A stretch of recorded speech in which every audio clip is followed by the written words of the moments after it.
अस्सलामुअलैकुम। हम आपके साथ शेयर कर रहे हैं बहुत ही इंटरेस्टिंग सी और बहुत ही मज़ेदार सी रेसिपी। हम आपको बताएंगे जी देसी घी आप घर में मलाई के साथ या क्रीम के साथ कैसे तैयार कर सकते हैं। चलते हैं रेसिपी की तरफ, लेकिन आप पहले चैनल सब्सक्राइब करके बेल आइकॉन प्रेस कर दें और साथ ही साथ ऑल नोटिफिकेशन ऑन कर दें।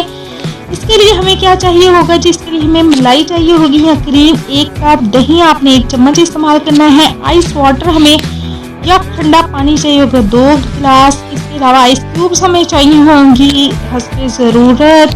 बस यही चीज़ें हमें चाहिए थी। सबसे पहले हमने क्या करना है जी, आप जो भी दूध रोज़ इस्तेमाल करते हैं, आप अगर मलाई नहीं खाते तो आप उसको रोज़ जो है वो एक बाउल में डाल के उसे फ्रीज़ करते जाएं और उसके बाद जो है वो आप घर में इससे कर सकते हैं। इसके बाद आपने उस क्रीम में 1 चम्मच दही मिला लेना है और इसमें हमने इसको दही को अच्छी तरह से इन दोनों चीज़ों को मिक्स कर देना है। इसके बाद हम इसे किचन में रूम टेम्परेचर पर रख देंगे ओवरनाइट के लिए। तो ये हमारा बहुत अच्छा सा घर में दही तैयार हो जाएगा। जब दही रेडी हो जाएगा तो आपने इसे ब्लेंडर में डाल देना है चिल वाटर के साथ। ठंडा या पानी आपने थोड़ा सा इसमें शामिल कर देना है और इसकी आपने बना लेनी है लस्सी। उसके बाद इसको आपने अच्छी तरह से इसको करते जाना है और साथ ही आपने इसे ब्लेंड करते जाना है और साथ ही इसमें आपने आइस क्यूब्स डालते जाना है। आप एक 2 करके डालिएगा। आप इसे जब ब्लेंड करते जाएंगे तो मक्खन जो है वो खुद ब खुद ऊपर आना शुरू हो जाएगा और उसके बाद आपने ऊपर से मक्खन जो है वो अलहदा कर लेना है। इस तरह हमारा जी ये घर में मक्खन जो है वो रेडी हो गया है।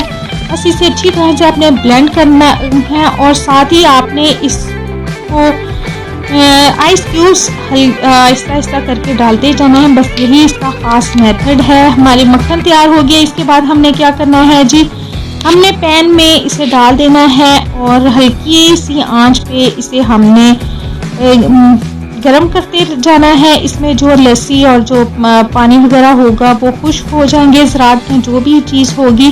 बस हल्की सी आंच पे इसे हमने रख देना है पैन में डाल के। इसके बाद हमने इसे जब घी बिल्कुल रेडी हो जाएगा, उसमें से सारी चीज़ें जो है वो खुश्क हो जाएंगी, तो हमने इसे छान लेना है। देखिए जैसे मैंने छान लिया है, बिल्कुल आपका देसी घी जो है वो घर में बिल्कुल तैयार हो गया खालिस। बाहर से जो आप लेंगे इससे आपको नहीं पता कि वो कैसे बनाया गया है, लेकिन आप घर में घी जो है वो खुद बना सकते हैं। मलाई ज़्यादातर बच्चे नहीं खाते तो आप उसे ज़ाया नहीं करें, बल्कि उसे इकट्ठा करते जाएं और फिर अच्छा सा घी जो है वो तैयार कर लें। आपको हमारी ये रेसिपी कैसी लगी? आसान सी है, आप ज़रूर बनाइएगा और रमज़ान में ख़ास तौर पर मक्खन और देसी घी बहुत अच्छा लगता है। तो रमज़ान आने वाला है, आप इसे ज़रूर ट्राई कीजिएगा और फिर मुझे बताइएगा आपको हमारी ये रेसिपी कैसी लगी। इसके साथ ही मुझे दीजिए इजाज़त। हमारे चैनल को सब्सक्राइब करके वीडियो को लाइक और शेयर करना नहीं भूलना। आपने अपने वीडियोस को लाइक और शेयर करें और कमेंट करके बताएं कि आप मज़ीद कौन सी वीडियोस देखना चाहते हैं।